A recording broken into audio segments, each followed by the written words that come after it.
Hermanos, en esta tarde hemos leído el pasaje que va a ser base a nuestro sermón, Mateo 1, del 18 al 25. Pero quiero volverlo a leer con ustedes. El título de nuestro sermón es La alegría de lo imposible. Dice así la palabra de Dios. El nacimiento de Jesucristo fue así. Estando desposada María, su madre, con José, antes que se juntasen, se halló que había concebido del Espíritu Santo. José, su marido, como era justo y no quería infamarla, quiso dejarla secretamente. Y pensando él en esto, he aquí un ángel del Señor le apareció en sueños y le dijo: José, hijo de David, no temas recibir a María, tu mujer, porque lo que en ella es engendrado del Espíritu Santo es. Y dará a luz un hijo y llamará su nombre Jesús, porque él salvará a su pueblo de sus pecados. Todo esto aconteció para que se cumpliese lo dicho por el Señor por medio del profeta cuando dijo: He aquí una virgen concebirá y dará a luz un hijo, y llamará su nombre Emmanuel, que traducido es Dios con nosotros. Y despertando José del sueño, hizo como el ángel del Señor le había mandado y recibió a su mujer. Pero no la conoció hasta que dio a luz a su hijo primogénito y le puso por nombre Jesús. Oramos. Te damos gracias, Señor. Gracias por la oportunidad de exponer tu palabra nuevamente a tu pueblo.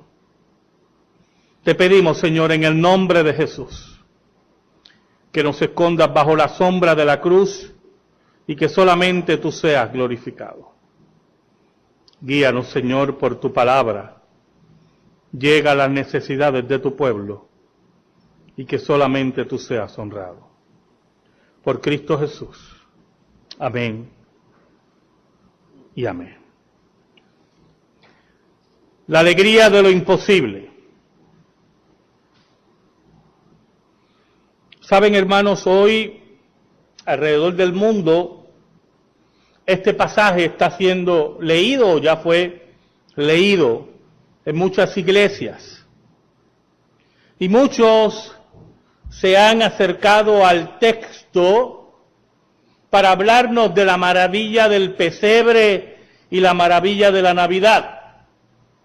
Pero hace unos jueves atrás compartía con la congregación parte de lo que habla este texto y el contenido doctrinal difícil, con características de imposibilidad que tiene este pasaje, esta perícopa. Es interesante cómo la historia de Belén, la historia del nacimiento de Cristo, la historia de la llegada de Dios a la tierra, se envuelve en este manto de grandes imposibles. Y cómo esas imposibilidades se convierten en la alegría del pueblo de Dios, del pueblo escogido de Dios. Mateo, el que escribe estos versículos, puede ser un ejemplo de la alegría de lo imposible. Mateo o Leví, como también era su nombre, era un publicano, recaudador de impuestos, odiado por su pueblo, miserable, solo posiblemente, como eran regularmente todos esos publicanos. Y un día Jesús de Nazaret lo llamó y cambió su vida para siempre. No solamente lo llamó para que lo siguiera, sino lo llamó para ser apóstol, no solamente para ser apóstol, sino también para ser vehículo de la revelación de Dios plasmado en este evangelio. Por lo tanto, Mateo, que fue transformado por el mensaje de Jesús, tuviera muchas razones para adornar lo que escribió, pero muy pocas razones para decir lo que dice aquí.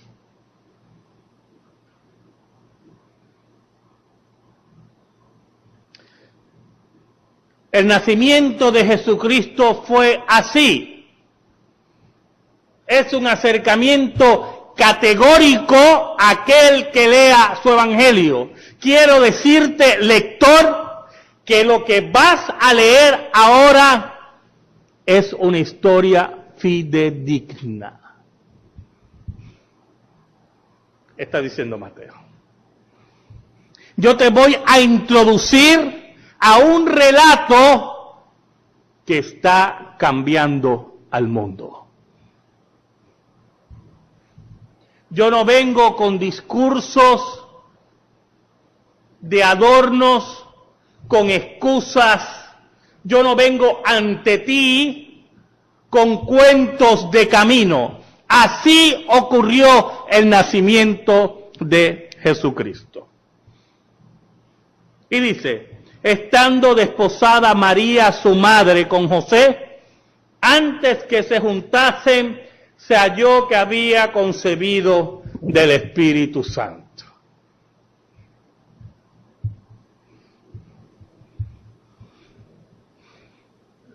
¿Quién cree eso, hermano?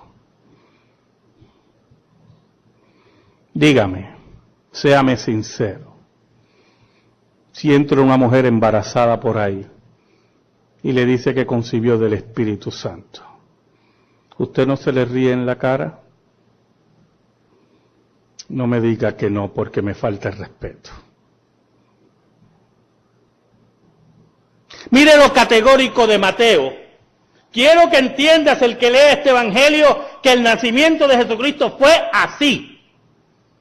Estando desposada María, su madre, con José, que era el prometido, y aquí entramos en un problema cultural.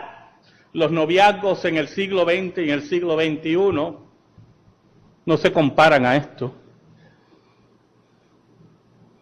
Un noviazgo en nuestro tiempo se rompe como comerse un revoltillo por la mañana. No tiene mayor peso, aún compromisos. Yo no sé si usted ha estado en ceremonias de compromiso en casa. Yo he estado en ceremonias de compromiso. Yo he visto rotos compromisos que se ha invertido mucho dinero para esa festividad. Pero en la ley judía, el compromiso implicaba matrimonio. El noviazgo implicaba matrimonio. ¿Qué significa? Toda pareja que entrara en un compromiso de noviazgo, para la ley era considerado ya matrimonio sin consumarse. Y por lo tanto, cualquiera de las partes que se pusiera nervioso y pusiera a buscar otra cosa que no fuera su consorte, era considerado adulterio. Y Mateo lo sabía muy bien. Por lo tanto, cuando Mateo viene con esa candidez y nos dice que antes que se juntasen, antes que ocurriera la consumación de este noviazgo, que era el acto matrimonial, antes que ocurriera el acto sexual que los judíos consideraban bendito por Dios, y que la Biblia también lo considera así, María estaba embarazada. Y Mateo nos añade, y fue del Espíritu Santo.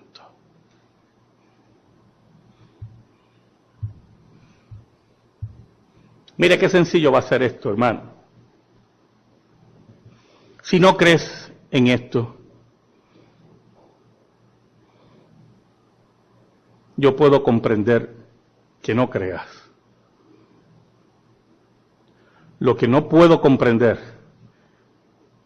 es que te mantengas aquí sin creer.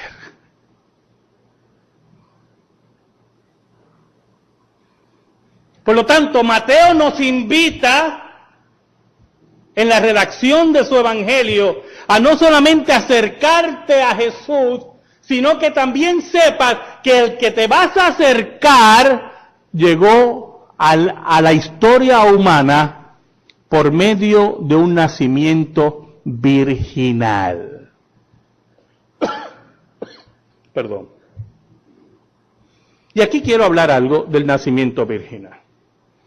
En la historia judía, hasta la llegada del Evangelio, hasta la llegada de Jesucristo al planeta Tierra, nunca en la tradición judía se hablaba de nacimientos virginales.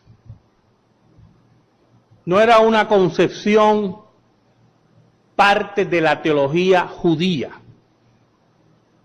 Las profecías de Isaías, que nosotros leemos en Reina Valera, virgen, también se podía leer como doncella, que es la traducción más correcta. Por lo tanto, llevaba a unas discusiones que esa palabra doncella necesariamente significara virgen.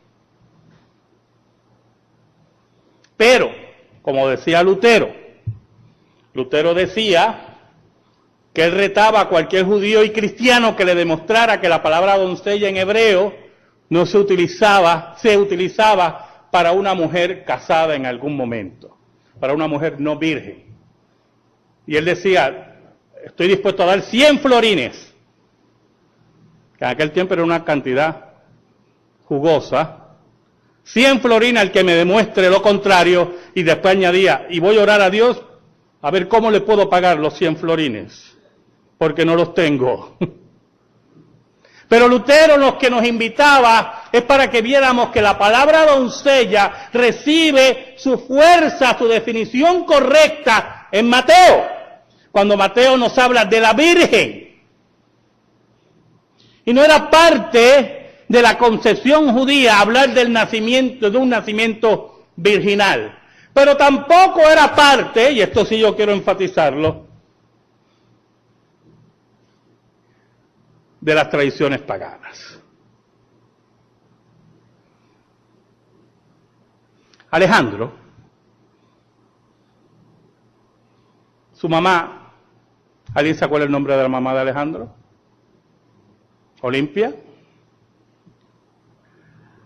La historia decía que ella fue embarazada por Zeus.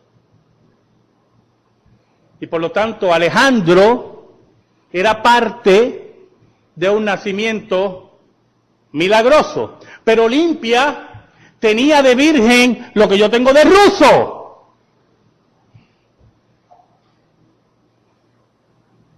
Y aún más, no comparamos la historia hermosa, bella y limpia del nacimiento virginal de Cristo con los deseos impúdicos, desmedidos de los dioses paganos, que lo que buscaban era fornicar, adulterar y rebajar a la mujer. ¿Cómo podemos concebir, y esto es una crítica literaria simple, histórica, que la historia del nacimiento limpio, bello y virgen de Jesús salga de historias tan grotescas como Zeus y Olimpia? Que no hay nada de virginidad.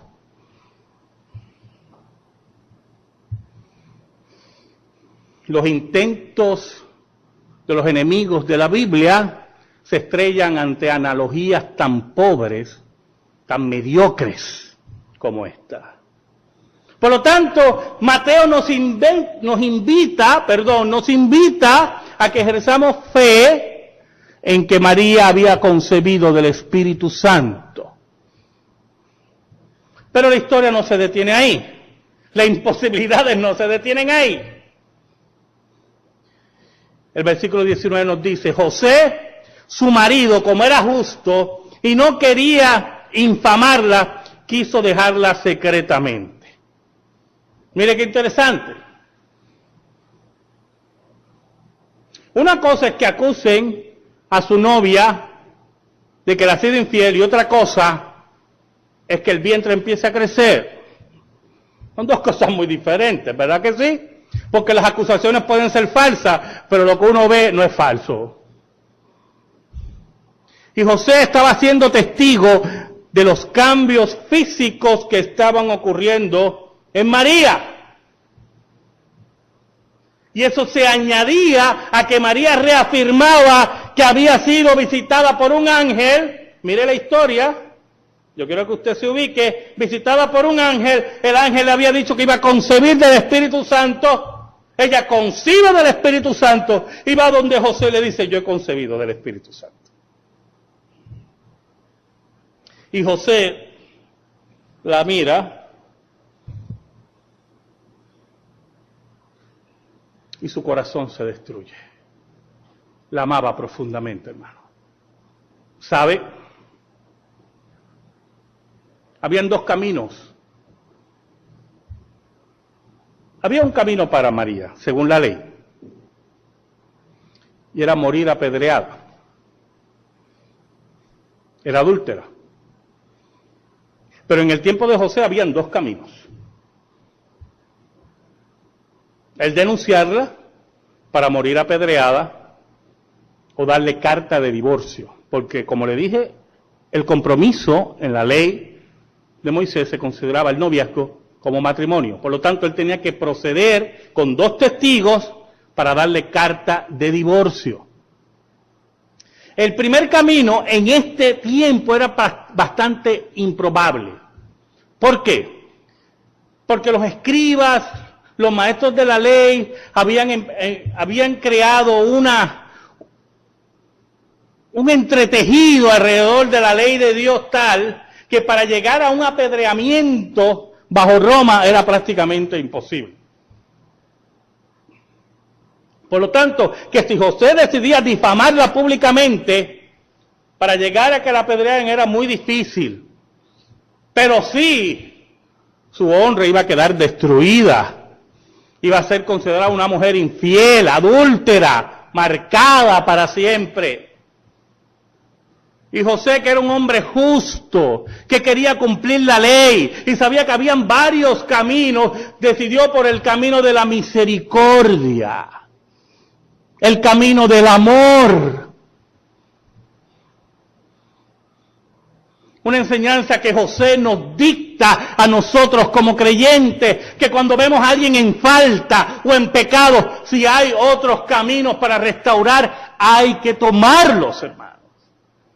Ese es el llamado de Cristo, es el llamado del Evangelio. La hora de doblarnos para arrojar piedras ha pasado. Es la hora del restaurar.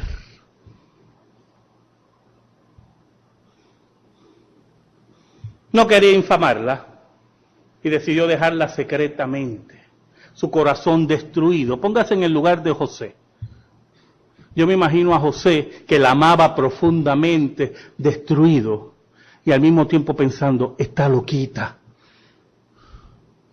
Esta muchacha tiene que estar tocadita. Y que el Espíritu Santo, ¿qué es eso? ¿Qué le ha dado a esta?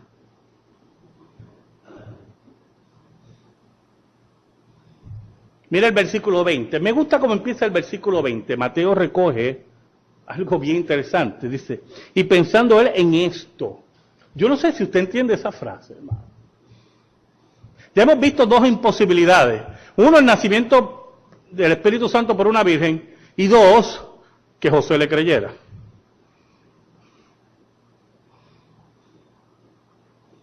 Dice, y pensando él en esto. Yo no sé si usted, bueno, yo sé que usted ha tenido preocupaciones en la vida. Preocupaciones que le toman la vida, que no se le salen de su cabeza. Que usted se acuesta pensando en eso y se levanta pensando en eso. Y se conecta a orar con Dios. Por lo menos eso es lo que yo hago.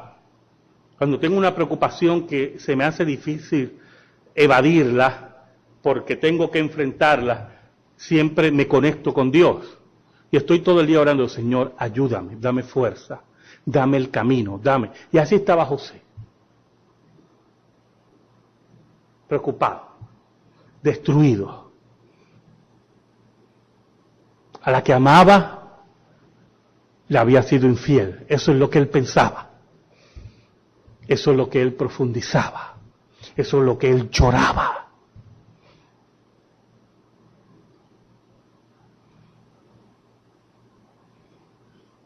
Mi hija, por ejemplo, cuando el médico por fin le dijo que estaba libre del cáncer, me dijo estas palabras que todavía me retumban. Ella, yo no sé si se acuerda, pero me dice, ay, qué bueno, por fin voy a poder dormir. Miren qué interesante. La preocupación de morir, lógica, ¿verdad? Creo que es bastante lógica, no la dejaba dormir. Cuando el médico le dice, ya estás, ¿verdad? Tus cotejos regulares, dijo esas palabras, ya puedo dormir. José no tenía paz, estaba intranquilo, estaba herido. Había creado un paisaje tremendo con su mujer para vivir, pero él consideraba que esa le había sido infiel. Y no se le iba de la mente. Y cuando ocurre esa cosa en nuestras vidas, hermano, qué cosa tremenda. Cuando ocurren esas cosas en nuestra vida, qué cosa tremenda. Allí está Dios. Dios no abandonó a José. Qué cosa tremenda, hermano. Allí estaba José carcomiéndose por dentro, no pudiendo prácticamente reconciliar el sueño, herido, lloroso, preocupado, como si Dios lo hubiera abandonado, y era lo menos que había ocurrido. Allí estaba Dios.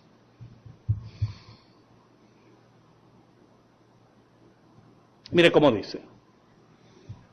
He aquí un ángel, dice, y pensando él en esto, he aquí un ángel del Señor le apareció en sueño y le dijo, José, hijo de David, no temas recibir a María, tu mujer, porque lo que en ella es engendrado del Espíritu Santo es.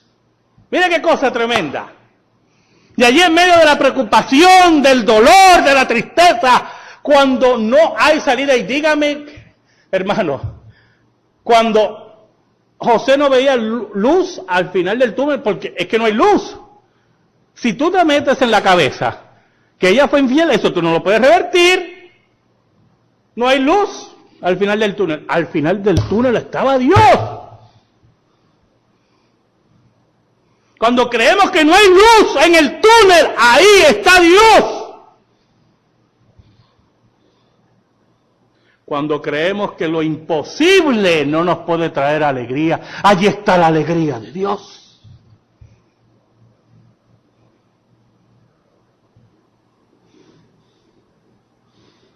El problema, lo imposible aquí, es que en medio de todo esto, mire qué cosa tan tremenda, que en medio de su sueño apareció un ángel.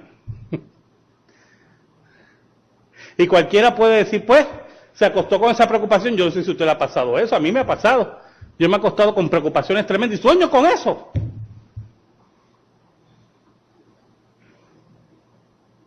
Dios mío, mañana tengo que pagar la casa. Y sueño que estoy en el banco pagando la casa. Señor, mañana tengo que pagar la matrícula de la nena y no tengo dinero. Y sueño que estoy en la universidad pagando la matrícula. Por lo tanto, cualquiera le puede decir a usted que lee el relato, pues claro, se acostó preocupado y soñó con eso.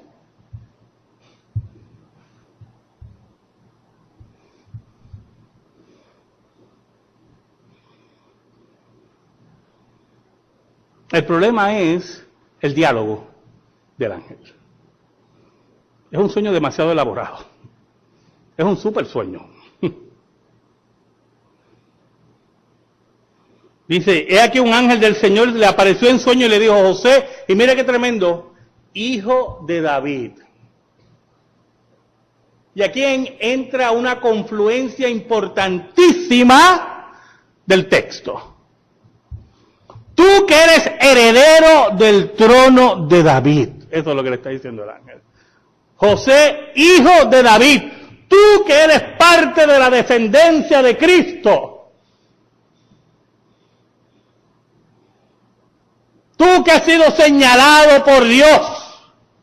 José, hijo de David, no temas, no tengas miedo, no eches hacia atrás.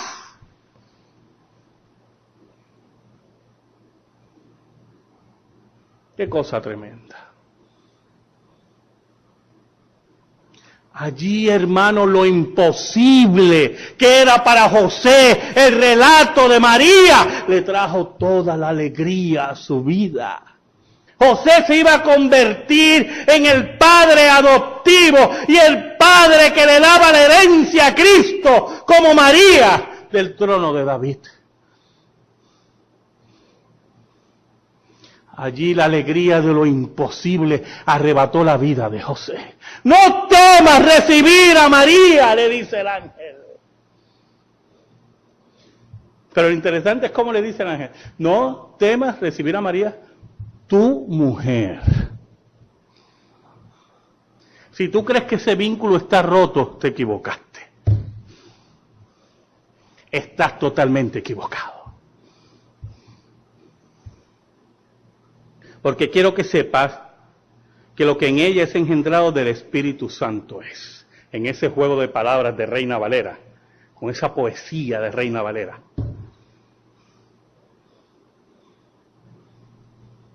Oye, José, tú que estás preocupado, no hay luz en el túnel, no, hay luz. Quiero que sepas que yo tengo el control de todas las cosas. Y tú eres parte clave, pieza importante, porque tú eres hijo de David.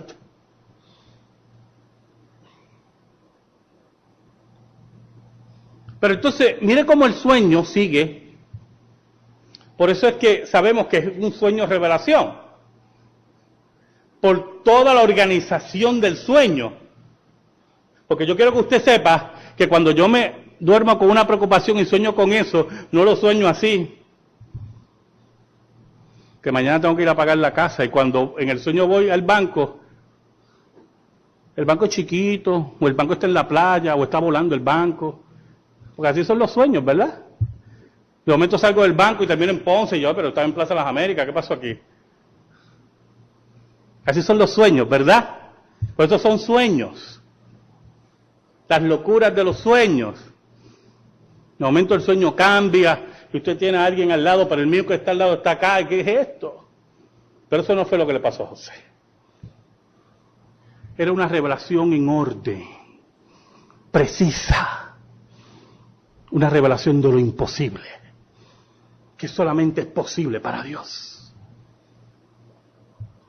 Y dará a luz un hijo, llamará su nombre Jesús, Salvador, porque Él salvará a su pueblo de sus pecados. Quiero que sepa, José, hijo de David, que Cristo es el heredero del trono, que Cristo viene a salvar a su pueblo, a sus ovejas, a sus elegidos. No tengas miedo. No tengas miedo, le dice el ángel.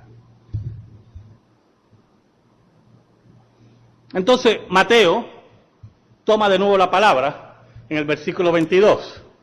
Después que narra el sueño de José y recurre a la apologética. Recuerde que Mateo escribe a los judíos para que el judío sepa que Jesús es el Mesías. Y mire cómo dice el versículo 22. Todo esto aconteció para que se cumpliese lo dicho por el Señor por medio del profeta cuando dijo, he aquí una virgen concebirá. Y entonces ahí Mateo introduce una palabrita que modifica el texto de la versión de los 70. Que modifica el texto hebreo también. Ya no es doncella, ya Mateo reafirma, Cristo nace de una virgen.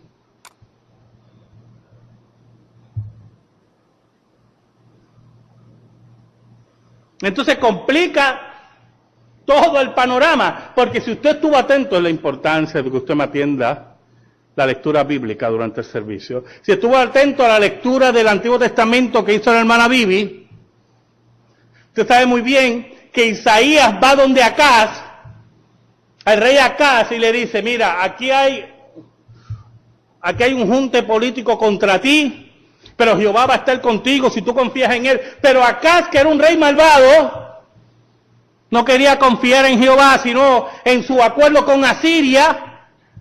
Isaías lo mira, profeta de Dios, y le dice, mira, por favor, esta es la señal. Una doncella dará a luz un hijo, porque los planes de Dios no los detienen ni tú, ni los enemigos del pueblo de Dios, ni nadie.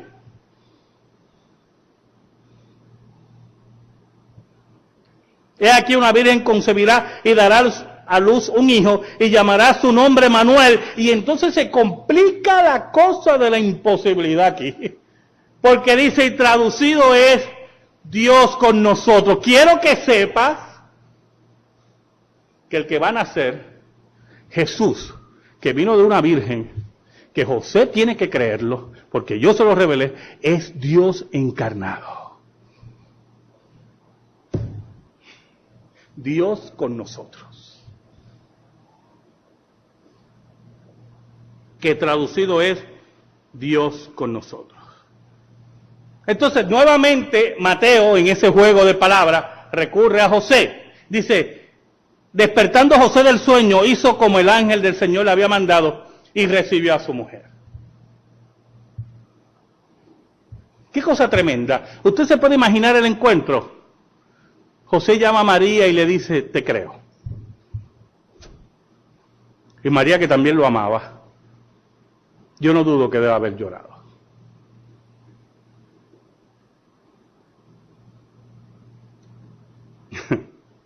No quiero complicarle la vida a varios de ustedes.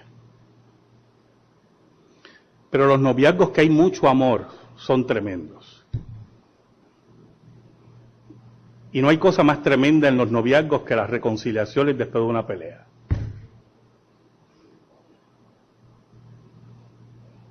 Y José fue allí a reconciliarse con María, a darle la protección y el amor que él quería darle.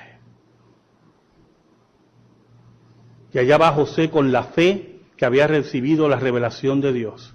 Allí va María con la fe que había recibido la visita del ángel. Allá va María con la afirmación que había concebido del Espíritu Santo. Y allá va José con la afirmación que Dios le había revelado que eso era verdad. Pero aún más, ahí van los dos caminando a su hogar juntos con la fe que el que tenía María en el vientre era Dios mismo.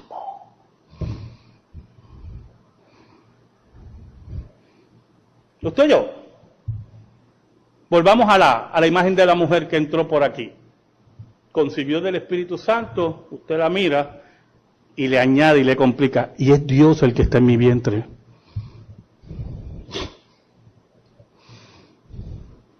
¿Y usted qué? Sí, el que creó todo esto. Y te creó a ti y a mí, es el que está aquí.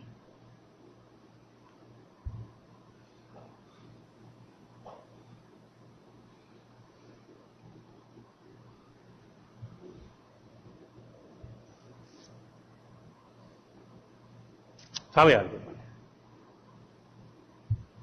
El versículo 25 es muy interesante. Dice, pero no la conoció hasta que dio a luz a su hijo primogénito y le puso por nombre Jesús. No tuvo relaciones sexuales hasta que ella tuvo a Jesús. Sabe que ese hasta, y vamos a ser sinceros, se puede interpretar en dos formas. No necesariamente significa que después de esto va a ocurrir lo que es lógico que ocurra. Pero lamentablemente, a la luz del contexto, eso es lo que significa. José sabía, hombre justo, que para mantener la historia de María correcta, no podía tocarla. Porque cualquiera diría, claro, te acostaste con ella, y ahora dices que es del Espíritu Santo, y ella te lo hizo creer, o todas las historias. No, José esperó. Allí estaba ese varón de Dios, allí estaba esa mujer de Dios, allí estaban. Y cuando fueron a Belén, no encuentran lugar, la historia que todos conocemos. Y allí en un pesebre, en la condición más pobre, más humilde, y dígame si eso no raya en el colmo de la imposibilidad, el creador de todas las cosas, el que vive para siempre, nace en un pesebre humilde, rechazado, para que tú y yo tuviéramos vida. Allí la alegría, hermanos, allí la alegría de los cielos, de los pastores, de los que se acercaron al pesebre, de los padres, de nosotros, allí la alegría de lo imposible se hizo posible. Allí las historias más inconcebibles que el ser humano y el humanismo no acepta, Dios la hace realidad. Si ese pesebre no ha nacido en tu corazón, no conoces la alegría de lo imposible. No conoces lo que es la luz al final del túnel. No conoces lo que es tener fe en Dios, aunque las circunstancias nos aplasten.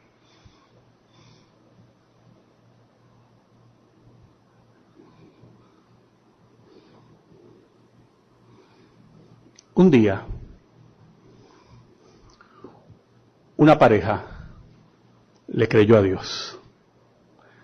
Todo era imposible alrededor de ellos. Ella era virgen, él era incrédulo, Dios estaba en su vientre y nadie los quería. Todas esas imposibilidades nos trajeron alegría. Nos trajeron vida eterna, nos trajeron la verdadera paz. La paz que solamente el pesebre puede dar. El pesebre de Jesús. Amén. Gracias te damos, Señor. Gracias por tu palabra. Te pido en esta tarde que bendigas a mis hermanos, bendiga a los que no están con nosotros en esta tarde, por diferentes circunstancias. Oh Señor, que el pesebre, ese pesebre, ilumine nuestras vidas y en nuestro corazón. Por Cristo Jesús. Amén y amén.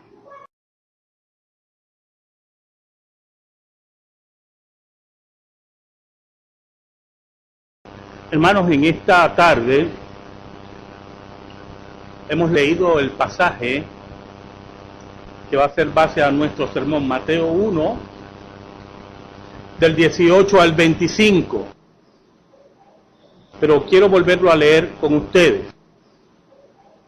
El título de nuestro sermón es La alegría de lo imposible. Dice así la palabra de Dios. El nacimiento de Jesucristo fue así. Estando desposada María a su madre con José, antes que se juntasen, se halló que había concebido del Espíritu Santo. José, su marido, como era justo y no quería infamarla, quiso dejarla secretamente. Y pensando él en esto, he aquí un ángel del Señor le apareció en sueños y le dijo: José, hijo de David, no temas recibir a María, tu mujer, porque lo que en ella es engendrado del Espíritu Santo es. Y dará a luz un hijo y llamará su nombre Jesús, porque él salvará a su pueblo de sus pecados. Todo esto aconteció para que se cumpliese lo dicho por el Señor por medio del profeta cuando dijo: He aquí una virgen concebida. Mateo, el que escribe estos versículos, puede ser un ejemplo de la alegría de lo imposible. Mateo, o Leví, como también era su nombre, era un publicano, recaudador de impuestos, odiado por su pueblo, miserable, solo posiblemente, como eran regularmente todos esos publicanos. Y un día Jesús de Nazaret lo llamó y cambió su vida para siempre. No solamente lo llamó para que lo siguiera, sino lo llamó para ser apóstol. No solamente para ser apóstol, sino también para ser vehículo de la revelación de Dios plasmado en este evangelio. Por lo tanto, Mateo, que fue transformado por el mensaje de Jesús, tuviera muchas razones para adornar lo que escribió, pero muy pocas razones para decir lo que dice aquí. Muchas iglesias y muchos se han acercado al texto para hablarnos de la maravilla del pesebre y la maravilla de la Navidad. Pero hace unos jueves atrás compartía con la congregación parte de lo que habla este texto y el contenido doctrinal difícil, con características de imposibilidad que tiene este pasaje, esta perícopa. Es interesante cómo la historia de Belén, la historia del nacimiento de Cristo, la historia de la llegada de Dios a la tierra, se envuelve en este manto de grandes imposibles. Y cómo esas imposibilidades se convierten en la alegría del pueblo de Dios, del pueblo escogido de Dios.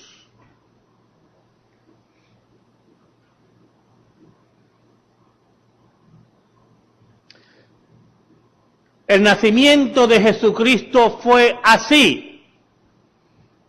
Es un acercamiento categórico a aquel que lea su evangelio. Quiero decirte, lector, que lo que vas a leer ahora es una historia fidedigna. Está diciendo Mateo. Yo te voy a introducir a un relato que está cambiando al mundo. Yo no vengo con discursos de adornos, con excusas. Yo no vengo ante ti con cuentos de camino. Así ocurrió el nacimiento de Jesucristo. Y dice: estando desposada María, su madre, con José, antes que se juntasen, se halló que había concebido del Espíritu Santo.